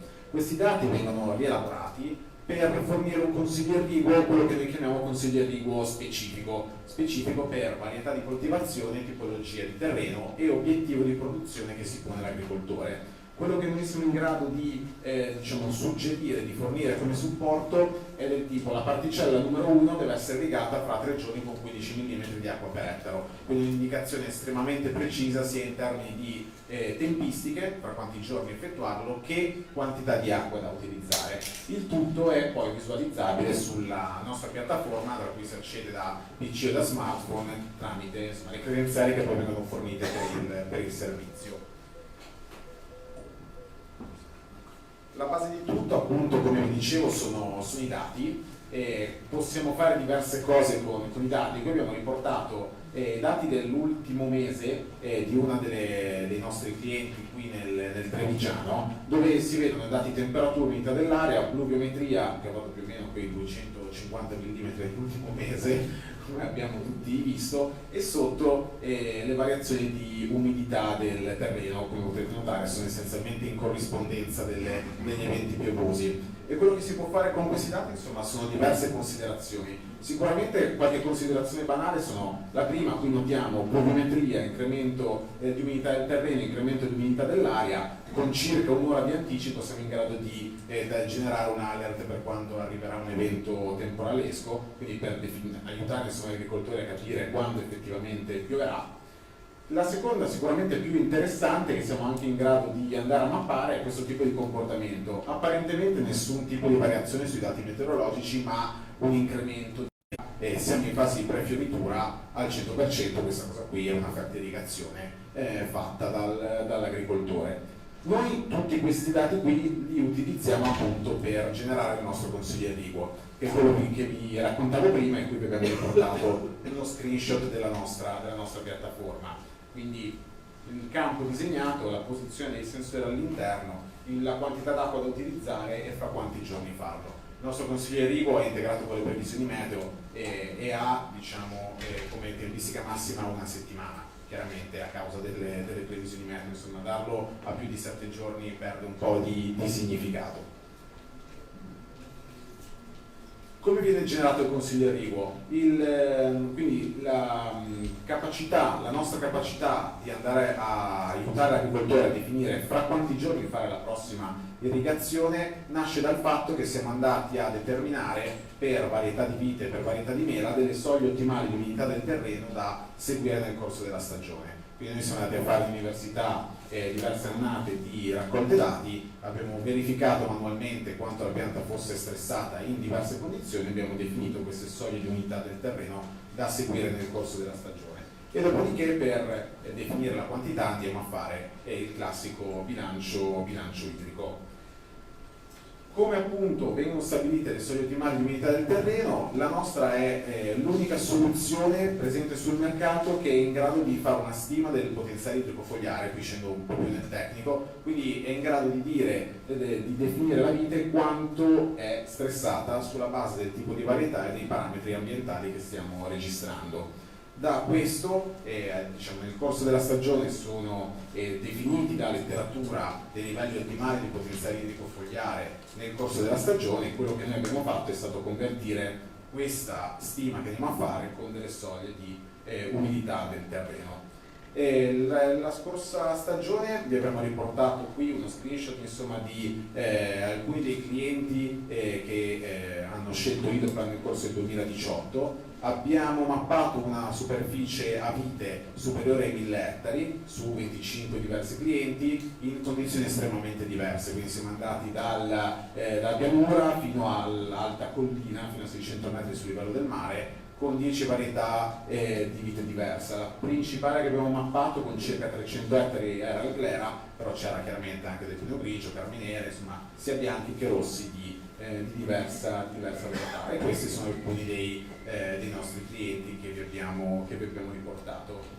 Quali sono stati i risultati che siamo riusciti ad ottenere in campo? Il risparmio idrico medio, diciamo che è una conseguenza dell'aiuto che forniamo del definire quando è necessario irrigare e con quanta acqua farlo, è stato di oltre il 50%, è stato circa il 53%. E questo diciamo, ha avuto due effetti molto positivi. Il primo è sicuramente quello del risparmio di euro per ettaro che gli agricoltori hanno avuto, il secondo è stato quello di una maggiore qualità dell'uva alla fine della stagione, inteso come grado Bauer. Abbiamo fatto alcune prove comparative e campi irrigati secondo il nostro consiglio irriguo hanno raggiunto valori fino a 1,5 punti superiori di grado. C'è sicuramente anche un aspetto molto forte di sostenibilità. Su questi 25 clienti siamo andati a risparmiare 20.000 metri cubi, che è l'equivalente consumo annuale idrico di 220 persone. Se pensate che abbiamo fatto su 25 clienti, in Italia ci sono 400.000 aziende agricole che utilizzano irrigazione, e la vite peraltro non è neanche la pianta più irrigata, si parla di poter arrivare a raggiungere risparmi fra i 15 e i 20 milioni di persone equivalenti, quindi un terzo, un quarto della popolazione italiana, gestendo, diciamo, in modo puntuale l'irrigazione. Per darvi, diciamo, anche aiuto visivo un po' più concreto, questo è il tipo di consiglio irriguo diciamo, di supporto che andiamo a generare per l'agricoltore. Questi sono chiaramente i dati raccolti a fine stagione di interfaccia a una visualizzazione diversa. Questo era un Sauvignon del 2008 su un terreno sabbioso, tipologia di lavorazione che andiamo a richiedere, la tipologia di allevamento e il potenziale idrico fogliare, come vi dicevo prima, ottimale in fase di maturazione. Quello che l'utente vede è, diciamo, la parte di destra, quindi il fatto di convertire il potenziale idrico fogliare in un profilo di umidità del terreno. Quindi nel corso della stagione l'agricoltore sa sempre quali sono i livelli ottimali di umidità del terreno all'interno del quale stare. In questo caso per il Sauvignon su un terreno sabbioso abbiamo visto in fase di pre-invaiatura mantenere un buon livello idrico, quindi mai scendere sotto l'11%, però notate che in fase di maturazione la pianta può essere stressata perché lo stress fa bene alla vite e produce un prodotto migliore, quindi fino al 9%, per poi tornare in fase di post raccolta a valori vicini all'11%. E quello che abbiamo riportato sotto è stato il comportamento dell'utente. In rosso sono state le irrigazioni effettuate, in blu le piogge. Considerate che questo è un utente, un agricoltore che ha un turno irriguo, quindi era abituato ad irrigare 7 giorni, ogni 7 giorni, era il turno che gli era stato fornito. Qui vedete che ha irrigato sostanzialmente 3 volte quando normalmente l'avrebbe fatto 5, 6, se non 7 volte, quindi un taglio della metà delle irrigazioni che abitualmente faceva nel corso della stagione. Vi riporto infine diciamo un altro caso d'uso che abbiamo sviluppato con un importante viticoltore trentino su un teroldego con, diciamo, hanno dei dati di raccolta del 2018. L'obiettivo qui era individuare la miglior tempistica di inizio irrigazione nel corso della stagione. Il test è stato condotto con una particella, diciamo, non irrigata come campione, una particella gestita secondo l'irrigazione convenzionale aziendale, e considerate che questa azienda andava settimanalmente con la camera a pressione a misurare lo stress della vite, e una particella gestita secondo il nostro algoritmo. Quindi qui vi ho riportato, diciamo, la comparazione fra o perlomeno quello che è stato fatto dall'azienda sulla loro particella convenzionale. In sostanza sono andati a fare 8 giornate di irrigazione, 840 metri cubi d'acqua utilizzati sulla particella. Il livello di stress che hanno raggiunto è stato pari a quel meno 0,36, quando si era dato un obiettivo di raggiungere meno 0,45, quindi un livello ancora non ottimale rispetto alla qualità che volevano far esprimere il prodotto. Quello che siamo riusciti a fare noi invece è stato ridurre significativamente le giornate di irrigazione. Noi abbiamo iniziato il 26 luglio, come potete vedere dalla tabella, l'azienda aveva iniziato il 20 giugno, quindi sostanzialmente un mese dopo. Abbiamo utilizzato il 25% di acqua in meno e soprattutto siamo riusciti a spingere, che è sul grafico la linea azzurra, la pianta a valori di stress fra il meno 0,45 e il meno 0,48, che era l'obiettivo che si era posto l'agricoltore. Quindi, diciamo, l'irrigazione è fondamentale, uno strumento fondamentale per raggiungere la qualità del prodotto che si vuole ottenere. Infine, nella presentazione abbiamo riportato, diciamo, per dare un'idea dei costi che può avere un sistema di questo tipo. Considerate che il nostro sistema, quindi questi prezzi includono anche l'installazione della centralina meteo, di tutti i moduli esterni per la misurazione dell'umidità del terreno, quindi si parla per un'azienda sui 10 ettari di circa 170 euro per ettaro il primo anno, che include, diciamo, è maggiore perché dal secondo anno in poi resta solo l'abbonamento alla piattaforma, mentre il primo anno c'è anche la parte di sensoristica. Per un'azienda a 20 ettari circa 130 e per un'azienda a 50 circa un centinaio di euro per ettaro. Quello che abbiamo fatto, diciamo, sapendo bene che la campagna dell'agricoltura non è soltanto irrigazione, ma sono diverse operazioni che si fanno in campo, è noi stiamo collaborando con altri spin-off e altre realtà del panorama dell'agritech per offrire agli agricoltori anche non solo quindi modelli sull'irrigazione ma anche modelli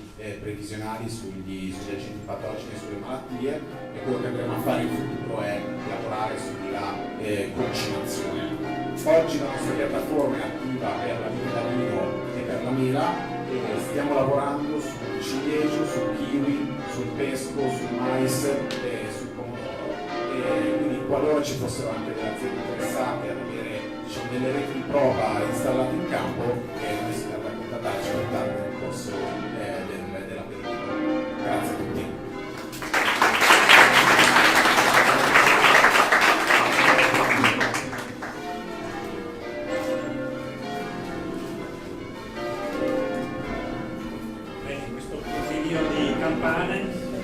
Salutiamo Luca Pugnale e chiamiamo Andrea Pezzoli di Edo Radici, è arrivato dietro di me. Ricordo tra l'altro che tutte le presentazioni che vedete questo pomeriggio le vedrete anche sul nostro sito web, penso già da domani mattina, tempo di caricare.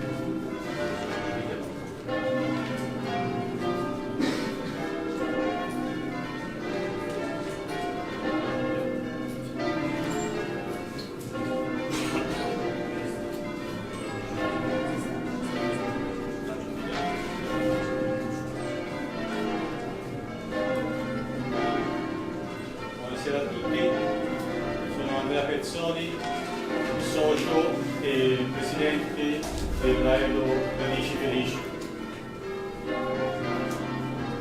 Intanto tranquillizzo tutti, non abbiamo sito internet, per cui non rientriamo in quelle start-up di cui parlava prima di Scarpa, anche le battute. Ormai credo che sia emerso da tante parti, sia chiaro a tutti che l'incipit principale a cui gli agricoltori o comunque l'agricoltura non si può sottrarre sia sicuramente quello di riuscire a produrre con meno risorse e soprattutto usando meglio le risorse per la produzione. Sapete voi cosa sia l'Overshot Day o il giorno del sorpasso? Praticamente è il termine entro il quale abbiamo consumato tutte le risorse naturali necessarie per soddisfare le nostre esigenze primarie.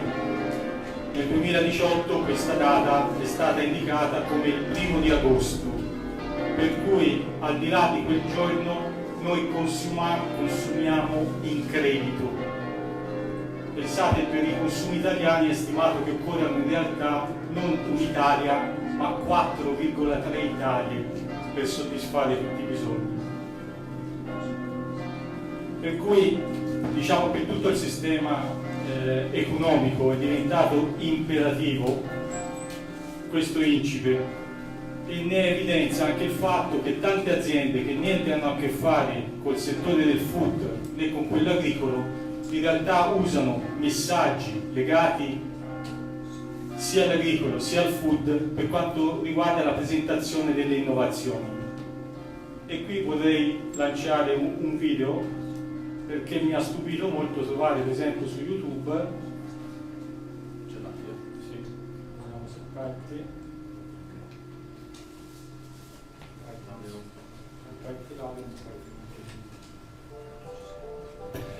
Oggi abbiamo la consapevolezza e la conoscenza che il sistema agroalimentare non è più sostenibile. Dobbiamo cambiare per non intaccare le risorse di questo pianeta e anche a favore della nostra salute. Dobbiamo pensare i modelli di produzione del cibo in maniera che non facciano del male al pianeta, all'ambiente e che non facciano. Scusate, non abbiamo tolto la presentazione da qua. Scusate, tecnicismi.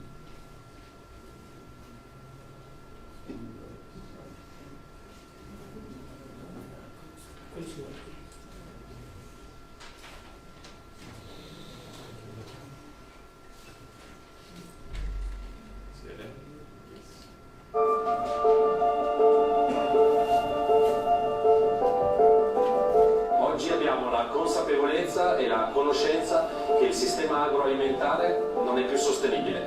Dobbiamo cambiare per non intaccare le risorse di questo pianeta e anche a favore della nostra salute. Dobbiamo ripensare i modelli di produzione del cibo in maniera che non facciano del male al pianeta, all'ambiente e che non facciano male alla nostra salute. La bella notizia è che oggi abbiamo gli strumenti a disposizione perché questo sia possibile, da un'agricoltura che viene chiamata agricoltura di precisione, più sostenibile, alla scoperta degli elementi nutrizionali all'interno del mondo vegetale.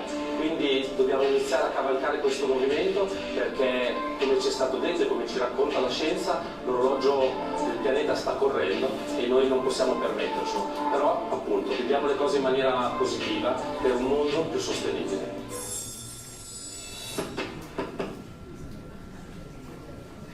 Pensate che è l'Audi che manda questi filmati sull'innovazione, non parlano più di macchine, parlano di auto. Per cui è logico renderci conto che stiamo vivendo non tanto un'economia 4.0, ma forse stiamo vivendo la quarta rivoluzione industriale, che è ben diversa, perché ci vengono proposti anche dei modelli sia di organizzazione produttiva, sia sociale diversi. In più non siamo dentro un cambiamento climatico, siamo dentro una crisi climatica che in primis colpisce naturalmente il settore agricolo. E qui ne vediamo alcuni degli effetti, da foreste dove il vento ha steso completamente, ed è qui in Italia, Trentino, e non solo, diciamo foreste secolari, a zone allagate, addirittura in Calabria la neve non sono stati in grado di raccogliere i cerchi di insalata qualche mese fa. Qui destra, sulle frecce. Vediamo, sono riuscito? Bene. Per cui la crisi climatica nel settore agricolo sicuramente incide sulla produzione, dove si hanno meno quantità e meno qualità di prodotti, incide sulla sicurezza alimentare, perché abbiamo sempre più diffusione di contaminazione nei prodotti, sulla sicurezza sociale, perché parte anche della migrazione delle popolazioni è dovuta anche a questo fattore. Bene, per tutto questo Edo, Radici Felici, si è posta l'obiettivo di proporre un'innovazione nel settore agricolo con l'occhio, diciamo con l'ottica del basso impatto ambientale durante tutto il ciclo produttivo. 4 sono i nostri focus: la sostenibilità ambientale intesa come soddisfacimento dei bisogni presenti ma senza compromettere la possibilità delle generazioni future, l'orientamento al mercato, l'ascolto del mercato, quindi soddisfacendo prima i bisogni conclamati e ascoltando quelli latenti, la ricerca di base e applicata, sempre però rivolta al mercato, e la creazione di un valore che sia durevole nel tempo, sia per la nostra società ma anche per i nostri, soprattutto per i nostri clienti. Per fare questo Edo è nata con 6 soci e con un team di lavoro di cui sono parte, diciamo, fondante il Dipartimento di Scienze Agricole e Ambientali dell'Università di Pisa, diretto dal professor Alberto Guardossi con il professor Luca Incroci, che hanno naturalmente, per quanto ci riguarda, competenze tecnico-scientifiche nelle coltivazioni fuori suolo, con collaborazioni con l'Università di Wageningen in Olanda e con Almeria in Spagna. 2 società come Hydrotrenser, Monti e C, che hanno competenze tecnico-impiantistiche nel settore sia diciamo delle colture protette, per cui del serricolo, sia impiantistico per quanto riguarda anche la gestione del freddo. C-LED per quanto riguarda invece l'integrazione della luce con luce artificiale a LED.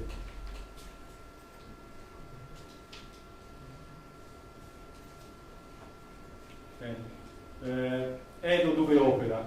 Opera nella progettazione e realizzazione di impianti per la coltivazione fuori suolo senza substrato di tipo aeroponico a radice libera. Affianchiamo l'agricoltore in tutte le fasi del progetto. cercando di limitare, di risolvere quelli che erano i fattori limitanti nello sviluppo dei sistemi di coltivazione fuori suolo e che già erano stati indicati nel 2009 con una ricerca dell'Università di Pisa e che possono essere riassunti praticamente nella mancanza di una specifica assistenza tecnica, nella scarsa conoscenza delle caratteristiche ambientali cui deve rispondere una serra, per cui un ambiente protetto, specifiche poi per singola tipologia coltivata, e la ridotta capacità finanziaria delle aziende agricole. Per cui, cercando di andare a risolvere questi limiti, che cosa abbiamo fatto? Qui vedete un riassunto di quelli che sono i sistemi di coltivazione fuori suolo, a partire dal sistema conosciuto come idroponico, che può essere in vaso oppure può essere in secchioni, oppure tramite Grodan, per cui il substrato può essere Grodan, per cui lana di roccia, oppure sistemi più naturali tipo fibra di cocco e torba, a sistemi tipo il floating, per cui queste vasche d'acqua dove galleggiano le insalate per esempio, a sistemi tipo l'NFT, per cui il canale dove scorre l'acqua al proprio interno, alla vera e propria aeroponica, dove la soluzione nutritiva viene nebulizzata. Tutti questi sistemi hanno naturalmente delle loro, dei vantaggi relativamente alla sostenibilità ambientale simili, per cui hanno sul basso impatto ambientale un controllo dei patogeni, perché lavorando in un ambiente chiuso riescono a controllare buona parte dei patogeni, una riduzione, un miglior uso dell'acqua e della soluzione nutritiva, perché alcuni di questi lavorano a ciclo chiuso, una sicurezza nell'ambito della filiera, e utilizzando meno spazio si riesce a ottenere più quantità di produzione. Questo è un po' comune a tutti i sistemi fuori suolo. Edo è voluto andare oltre appunto utilizzando e studiando e migliorando il sistema di coltivazione di tipo aeroponico a radice libera, a ciclo chiuso, dove la soluzione nutritiva viene appunto atomizzata direttamente sul cuore della pianta, per cui direttamente sulla radice della pianta. Ciò che non viene trattenuto dalle radici ricade all'interno di un ambiente confinato, viene recuperato, viene analizzato, viene visto la pianta cosa ha assorbito, viene reintegrato, sterilizzato e rimesso in circolo. Per cui abbiamo cercato, anzi siamo stati in grado di aumentare i vantaggi e i valori legati a questo tipo di coltivazione. In che modo? O meglio, quali sono questi vantaggi? Intanto sono dei vantaggi legati all'ambiente e al risparmio, quale l'assenza di un substrato da smaltire. Quelli che abbiamo visto prima, specialmente quelli a sacco, a groda, a distanza di 2 anni, 1 anno a seconda delle coltivazioni, devono essere smaltiti e sono rifiuti speciali, vanno trattati come rifiuti speciali. Inoltre la soluzione nutritiva, nel nostro caso abbiamo meno soluzione nutritiva rispetto ai sistemi di floating, dove la soluzione esausta deve poi essere smaltita. Un conto è smaltire qualche metro cubo di soluzione, un conto è smaltire decine di metri cubi di soluzione. Abbiamo dei valori, dei vantaggi legati alla salute, perché riusciamo a avere produzioni pesticide free, nickel free, riusciamo a stabilizzare i valori di nitrati presenti nelle coltivazioni a foglia,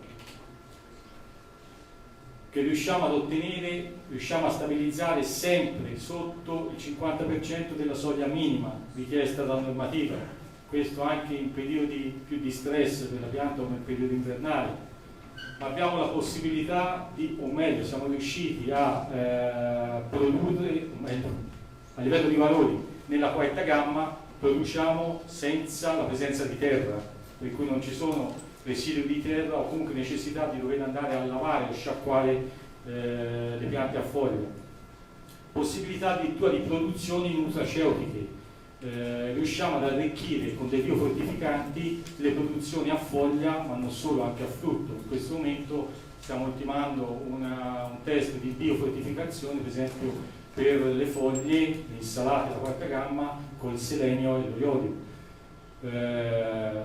E vantaggi legati naturalmente anche all'organizzazione aziendale, per cui l'occhio è rivolto verso la parte, diciamo, più commerciale, con la possibilità di programmare sia i cicli in quantità di prodotto e in tempistiche e in qualità costanti, aiutando quindi l'agricoltore a rispondere a quelli che sono i contratti stipulati poi con la GPO. Per fare questo che cosa facciamo?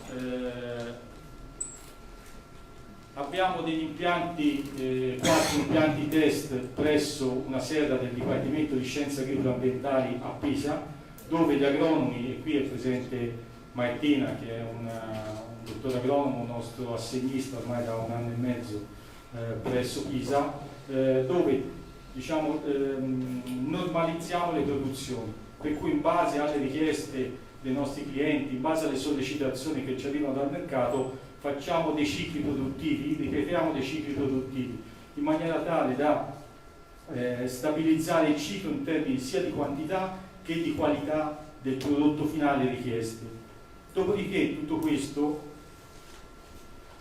e quindi vedete un esempio di quello che è un ciclo produttivo fatto per un agricoltore di insalata al cespo di Gentilina, dove ci aveva chiesto di diciamo, valutare la quantità di nitrati presenti nel periodo diciamo, primaverile, se riuscivamo a stare sotto soglia, perché loro hanno grossi problemi che non riescono in una parte delle produzioni in un determinato periodo a stare sotto soglia, per cui molto spesso danno aria alla contestazione da parte della grande distribuzione della GDO. Bene, nel periodo primaverile siamo riusciti a stare ampiamente sotto i 2000 ppm richiesti dalla normativa senza fare niente di strano.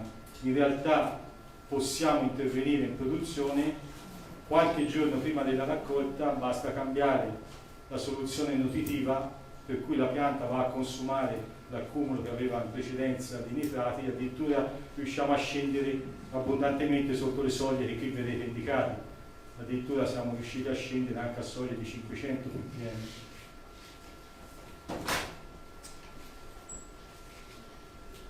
Questo è il test che stiamo facendo adesso, che è finito proprio oggi, ieri, sulla biofortificazione, per cui è sull'uso di qualità di acque di qualità molto scarse.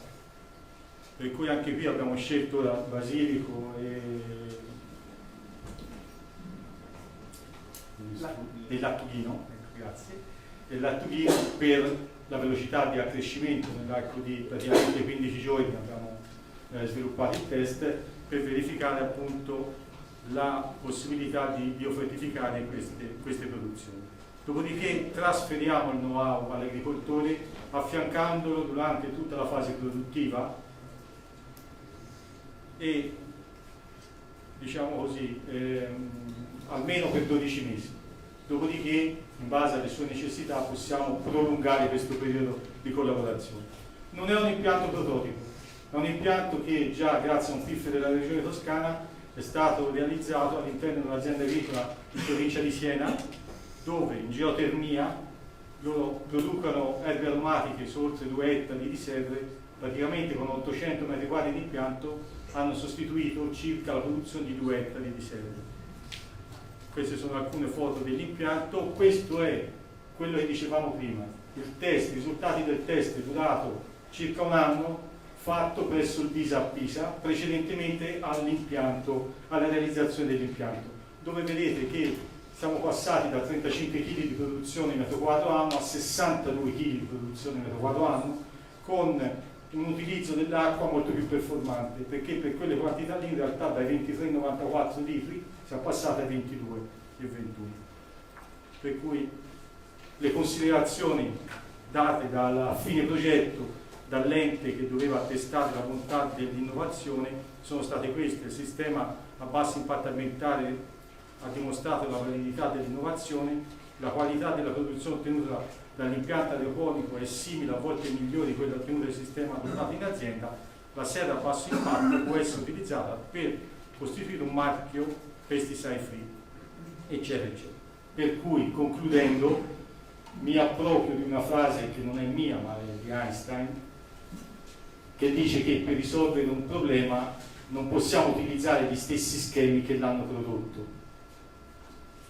e la Terra in questo caso ci sta osservando e sicuramente ci sta dicendo che forse il nostro tempo a disposizione è finito o sta finendo, per cui sta a noi recepire questo input di rapidità nell'analisi dei dati e nella presa di coscienza di ciò che dobbiamo fare e decidere appunto di applicarci e di fare e non di rimandare. Grazie a tutti.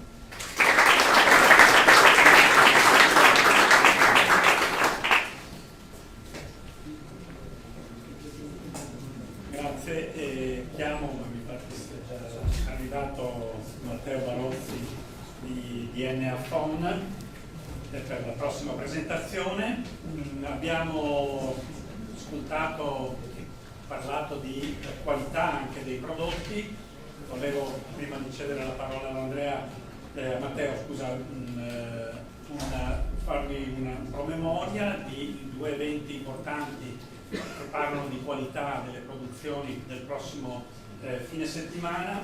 Trovate anche l'ingresso. Domenica il sesto festival delle DOP che si tiene al FISE, provincia di Verona, sul Garda, e il lunedì dopo, lunedì 20, c'è la giornata per la nazionale della biodiversità, e anche noi nel Veneto la celebreremo in un certo senso con un'iniziativa che dura tutta la giornata di lunedì 20 qui presso il campus di Agripolis, e trovate tutte le informazioni, ripeto, sempre all'ingresso. Lascio adesso la parola a Matteo Barozzi che ci parla della loro proposta Smart Analysis. Ringrazio della parola e ringrazio come i miei colleghi precedentemente dell'invito. Mi sentite tutti? Perfetto. Allora, io sono Matteo Barozzi di DNA Phone, startup innovativa nata da un gruppo di ricercatori misto tra ingegneri e tecnologi dell'Università di Parma, e abbiamo progettato circa quasi 2 anni, commercializziamo Smart Analysis. Smart Analysis di fatto è un analizzatore, uno strumento enzimatico con il quale possono essere controllati tutti i principali parametri di qualità del vino durante tutte le fasi di processo proprio di produzione del vino. Quello che abbiamo cercato di introdurre in questo strumento è stato progettarlo proprio in modo tale che fosse particolarmente adatto per piccole e medie aziende, per consulenti e per enologi. E di fatto non è in realtà un unico strumento a sé, ma è un insieme di elementi che vanno a costituire un ecosistema di servizi.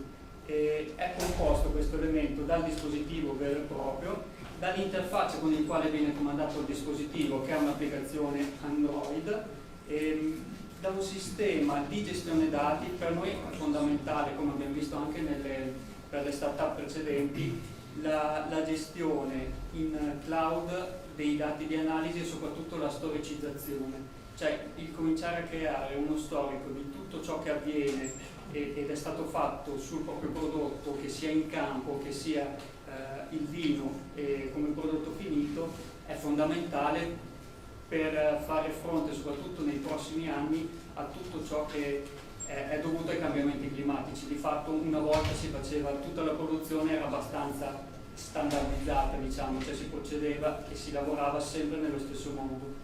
Adesso diventa sempre più difficile farlo, e quindi per noi è fondamentale la creazione di questo storico dati.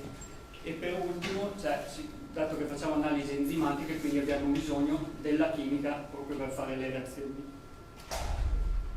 Vado brevemente a illustrare quali sono gli elementi che compongono. Allora, lo strumento di per sé è un vero e proprio spettrofotometro, è coperto da brevetto perché una buona parte del gruppo che ha fondato l'azienda sono ingegneri ottici. Abbiamo sfruttato le nostre competenze per creare uno spettrofotometro compatto, dotato di batteria, leggero, e tutta la parte ottica quindi è coperta da questo brevetto. Il vantaggio in realtà non è tanto per rendere lo strumento figo, ma il vantaggio dell'utente è che qualsiasi parametro introduciamo come controllo potrà essere integrato direttamente e analizzato con il nostro strumento senza bisogno di modificare lo strumento, non solo sul vino, ma può essere facilmente esteso alle altre filiere, birra, olio e via dicendo. Il secondo vantaggio nel mondo del vino è che è l'unico strumento di questa categoria che permette di fare un'analisi del colore particolare che si chiama CELA, cioè sfrutta tutto lo spettro del visibile e dà un'analisi molto più completa e in alcune applicazioni particolari è molto utile.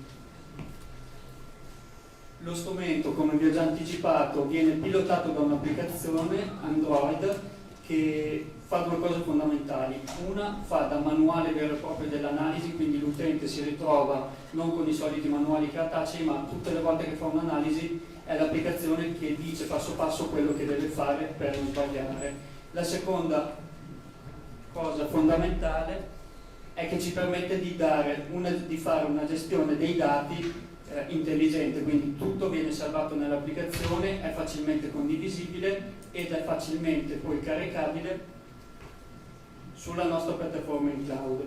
Abbiamo sviluppato in questo caso una piattaforma cloud specifica per il mondo vino gestita da noi che permette all'utente di storicizzare, di avere tutte le analisi facilmente reperibili e soprattutto abbiamo introdotto anche dei tool grafici che permettono di fare delle analisi di processo, quindi selezionato una vasca o un meeting eccetera si possono seguire l'andamento delle fermentazioni piuttosto che della maturazione delle uve e via dicendo. Noi al momento lo abbiamo costruito sul nostro prodotto per raccogliere l'analisi del vino, ma potete immaginare che il nostro sistema cloud è facilmente integrabile con altri sistemi e in futuro il nostro obiettivo è quello di integrarlo magari con altri sistemi che tengono traccia di tutti i dati di campo, in modo tale da creare un unico ambiente unico in cui si hanno tutti i dati dal campo fino al prodotto finito. L'ultimo elemento sono i reagenti. Allora, dal punto di vista chimico non abbiamo reinventato nulla perché le analisi enzimatiche ci sono da anni, funzionano bene, quindi la chimica che utilizziamo è quella classica. Quello che però abbiamo fatto per renderlo facilmente utilizzabile anche da utenti, piccole e medie imprese, aziende vitivinicole, vuol dire che spesso non c'è un responsabile di laboratorio, spesso non ha neanche un ambiente in cui fare l'analisi. Quindi quello che abbiamo fatto è stato ridurre al minimo le operazioni manuali richieste per fare un'analisi ed eliminare tutti quegli elementi tipici da laboratorio che di solito si usano per fare un'analisi, quindi pipette per il prelievo dei reagenti. Noi forniamo i reagenti già in scatole pronte all'uso con delle cuvette monouso preinfialate, tutto ciò che va aggiunto viene aggiunto con dei dispenser a contagocce, quindi da questo punto di vista è facilmente imparabile anche da persone che non sono esperte in analisi. Questi sono i parametri che attualmente facciamo, implementeremo altri parametri nel mondo vino, però già con questi riusciamo sostanzialmente a monitorare tutte le fasi di produzione del vino, dalla maturazione delle uve, le fermentazioni alcoliche, fermentazione malolattica, tutti i controlli di affinamento per andare in bottiglia e anche altre, diciamo, ad esempio l'APA che è un parametro particolare che è molto utile in vendemmia e via dicendo. Sono andato molto rapido perché preferisco magari andare nel dettaglio quando se qualcuno è interessato, quando poi ci vediamo giù. Qua riassumo il perché, quali sono sostanzialmente i vantaggi e il perché vediamo questo strumento molto adatto ad aziende medio-piccole e consulenti. Allora, prima di tutto, dopo lo vedrete, lo strumento è piccolo, compatto e può essere utilizzato in qualsiasi ambiente, anche direttamente in vigna, direttamente sui filari per fare le analisi direttamente sul succo d'uva pressato. Il sistema di app che ti guida passo passo, il sistema semplificato nelle metodiche di analisi permette anche a utenti non esperti di imparare velocemente e di fare le analisi nel modo corretto. il fatto di aver ridotto le operazioni manuali non è solo per permettere loro di imparare più velocemente, ma è anche perché nel mondo delle analisi ciò che impatta di più sull'errore è la parte manuale. Più operazioni manuali, più sono complesse e più errore si introduce poi nel dato finale. Quindi l'aver semplificato questo ci permette di ridurre anche gli errori sul dato finale. E poi molto importante secondo noi è tutta la tracciabilità delle analisi e quindi la creazione di questo storico di analisi che permette di raccogliere negli anni molti dati su come evolve il vino, su come cambiano di anno in anno e in futuro su come è legata la qualità del vino rispetto ai dati che magari arrivano direttamente dalla vigna. E come vi dicevo prima, al momento siamo focalizzati nel mondo vino, ma a breve ci espanderemo in altre filiere. Da luglio avremo la stessa piattaforma, cioè lo stesso strumento, cambiando app e reagenti, che permetterà di fare l'analisi sulla birra, a fine anno sull'olio, e stiamo già lavorando anche sull'acqua, che per noi è una filiera molto importante. Qualcosa sull'acqua già facciamo, collaboriamo con un'azienda municipalizzata di Parma che attualmente fa monitoraggio dell'acquedotto, di 2 parametri in particolare, utilizzando il nostro strumento, quindi sulle acque comunali dell'acquedotto. Io con questo ho concluso, poi chiaramente sono a disposizione giù per rispondere a tutte le curiosità. Non vi ho detto niente adesso per cercare di rimanere molto breve sull'azienda, ma poi se qualcuno è interessato posso raccontarvi giù chi siamo, da dove nasciamo e qual è stato, diciamo, il nostro processo di sviluppo dal mondo universitario fino ad aver, diciamo, portato a commercio il prodotto finale. Quindi vi ringrazio dell'attenzione.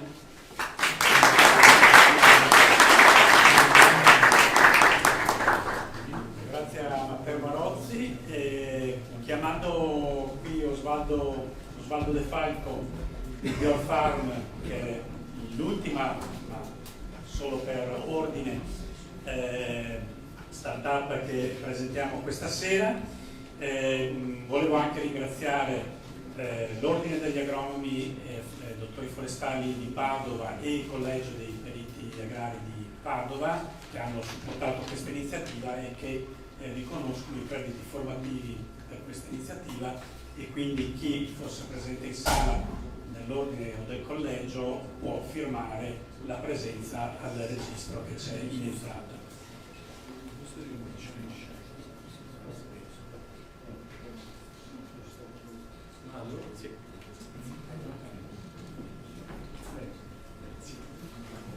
Buonasera a tutti e grazie a Veneto Agricoltura per l'ospitalità, e immagino che il vostro focus adesso non sia su di me ma sull'aperitivo e il prosecco, quindi cercherò di essere il più conciso possibile.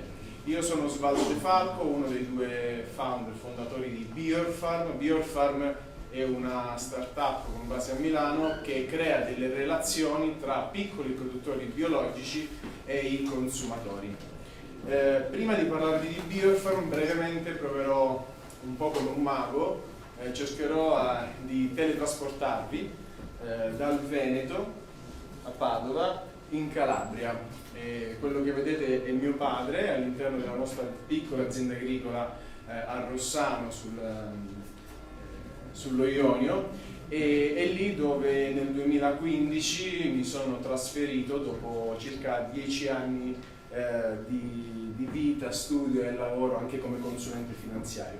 E in Calabria sono tornato nel 2015 per dare una mano a mio padre, che produce e coltiva clementine, arance e limoni, e lì ho avuto modo di riscoprire il gusto e la freschezza di un frutto appena raccolto. Quella sensazione che chi coltiva, qui ha avuto modo tra di voi di provare un frutto appena raccolto, sa cosa vuol dire. Nello stesso tempo, giù all'interno della nostra piccola azienda agricola, ho riscoperto una triste verità, ovvero quanto era difficile per mio padre, un produttore di arance e clementine, riuscire ad essere economicamente sostenibile. sapere comunque essere forzati a commercializzare il proprio prodotto a 15-20 centesimi al chilo, lo stesso prodotto che a Milano io acquistavo per oltre 3 euro al chilo. E questo problema è un problema diffuso, non è un problema solo della mia azienda agricola, ma è un problema mondiale, europeo e quindi anche italiano. Solo in Italia sono 60 i piccoli produttori che ogni giorno abbandonano i campi per lo stesso problema, perché sono tendenzialmente o schiacciati dal sistema, dalla filiera agroalimentare, o non riescono a raggiungere direttamente il mercato. Quindi parliamo di oltre 20.000 piccoli produttori in tutta Italia ogni anno. Dall'altro lato ci siete voi, ci siamo noi consumatori, quindi la domanda è voi pensate che la vostra frutta, quella che acquistate al market online, sia realmente fresca? Sapete da dove arriva? Il lavoro e i processi che sono dietro la frutta che portate a tavola? Ognuno di noi dovrebbe sapere che mediamente dai campi al supermercato la frutta viaggia per 5 giorni e in base al tipo di frutta può essere stoccata in celle frigo fino a 6 mesi, ad esempio il caso delle mele. Quindi la domanda è, vedendo i due problemi, produttore e consumatore, come fare come consumatore per avere frutta realmente fresca, sostenibile, sicura e tracciata? E la risposta per noi più banale era fare come fa ad esempio Eleonora in Sicilia, ovvero coltivare da sé la propria frutta. Ovviamente questo non è possibile, perché immagino che molti di voi non hanno il tempo, la possibilità, le risorse, il know-how, le competenze per poter coltivare ciò che portate a tavola, quindi abbiamo creato BioFarm anche per questo. BioFarm è una piattaforma che consente a chiunque di adottare degli alberi da frutta dei nostri agricoltori locali in tutta Italia, creando una vera e propria azienda agricola digitale e seguire online la coltivazione biologica e la crescita naturale della frutta e dei prodotti che poi si ricevono a tavola. Quindi chiunque, privati o aziende, possono avere il loro albero di limone in Sicilia, la mela in Trentino, la bicocca pellecchiera del Vesuvio in Campania e tramite lo smartphone o qualsiasi dispositivo seguire online a contatto con i piccoli produttori la coltivazione di ciò che poi ricevono a casa. Ai piccoli produttori diamo la possibilità di avere innanzitutto fino al 70% di margine in più rispetto alla normale filiera. Gli diamo la possibilità di avere incasso anticipato e di raggiungere mercati distanti dai luoghi di produzione tramite la digitalizzazione dei loro processi, che avviene con la nostra app, con la quale condividono ciò che avviene in campagna. E abbiamo un impatto non solo sociale ed economico positivo, in quanto portiamo vantaggio ai piccoli produttori e alle economie locali, ma abbiamo un impatto ambientale anche importante grazie alla coltivazione biologica e a una partnership con Rete Clima, spin-off dell'Università del Politecnico di Torino, che ci consente di certificare l'assorbimento della CO2 per ogni albero coltivato secondo le normative del bio, il nostro disciplinare. Portiamo vantaggio ovviamente ai nostri utenti, gli utenti che adottano gli alberi, quindi ricevono una frutta realmente fresca, sicura, sostenibile, di cui conoscono anche le mani di chi lo ha coltivato, il tutto correlato dall'emozione di essere partecipi del processo produttivo. Nel momento in cui il nostro utente, privato o azienda che sia, adotta degli alberi, ovviamente non riceverà tutta la frutta di quell'albero, ma decide la quantità e la frequenza della frutta da ricevere al momento della raccolta. L'idea nasce nel 2015, oggi siamo in 8 ragazzi a lavorarci, abbiamo lanciato una campagna, siamo passati anche qui dal Veneto con un percorso di accelerazione in H-Farm, che magari qualcuno di voi già conosce, e dopo il percorso di accelerazione abbiamo lanciato una campagna di equity crowdfunding con la quale abbiamo raccolto 300.000 euro e ci ha consentito di allargare la nostra offerta a diversi agricoltori. Adesso siamo presenti anche in Austria con agricoltori austriaci che producono vino, mele e miele, e i viennesi possono adottare i loro alberi, ma anche i nostri italiani. Abbiamo circa 7.000 utenti attivi e oltre 12.000 alberi adottati. L'anno scorso è stato il primo vero anno di prova. Abbiamo raggiunto degli ottimi risultati anche inaspettati, soprattutto lato B2B, perché abbiamo iniziato delle collaborazioni importanti con delle aziende con le quali collaboriamo su 3 tipi di canali. Il primo è quello della promotion, ovvero aziende come ad esempio Kellogg ci hanno scelto per lanciare sul mercato dei prodotti innovativi e quindi scelgono l'adozione degli alberi come premio per chi acquista o utilizza il loro servizio. Stiamo collaborando adesso anche con Monte dei Paschi di Siena e speriamo presto anche con altre realtà proprio per questo. In questo modo l'azienda comunica verso i propri clienti il suo impatto sociale, economico ed ambientale e dà ai nuovi fruitori del loro servizio o prodotto la possibilità di ricevere in regalo un'emozione correlata da un frutto fresco.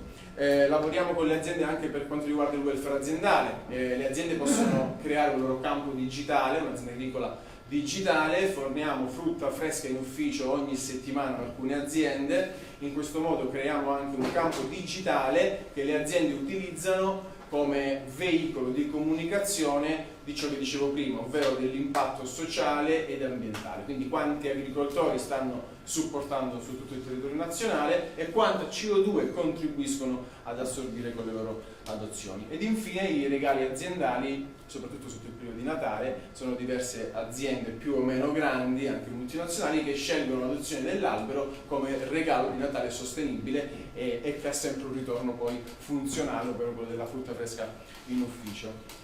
Quest'anno stiamo affrontando diverse sfide. Quella più importante è del lancio di un applicativo mobile e desktop, un'app per intenderci, che consenta da un lato ai nostri utenti di migliorare l'esperienza d'uso e sentirsi più vicini agli agricoltori della nostra rete, dall'altro semplifichi la vita ai piccoli produttori in termini di condivisione delle attività dei campi, ma che sia anche un piccolo gestionale che poi alla fine serva anche all'agricoltore per avere un resoconto di quello che è successo durante l'anno.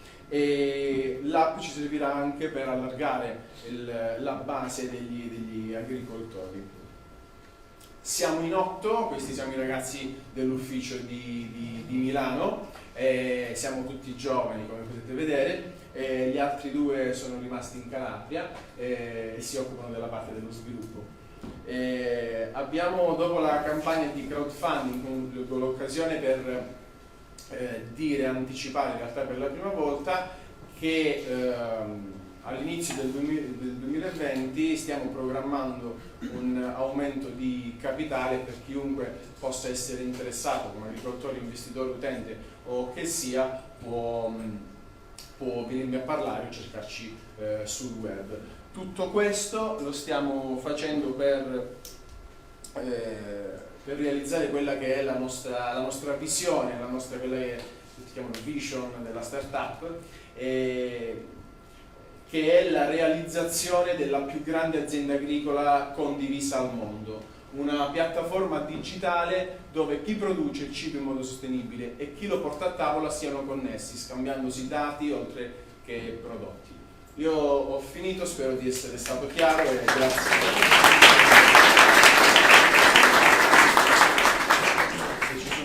Non so se adesso oppure forse è meglio Bene, grazie a tutti, grazie in particolare alle 5 start-up che abbiamo presentato questa sera. Abbiamo sentito cose diverse, le abbiamo selezionate proprio per la loro diversità, per la loro copertura di diverse tipologie di settori produttivi e anche di proposte. Devo dire che comunque ci sono degli elementi ovviamente che le contraddistinguono, la ricerca di soluzioni veloci, che siano semplici nell'uso da parte dell'utente finale e ovviamente che diano indicazioni operative chiare per l'utilizzatore, in particolare per il produttore agricolo.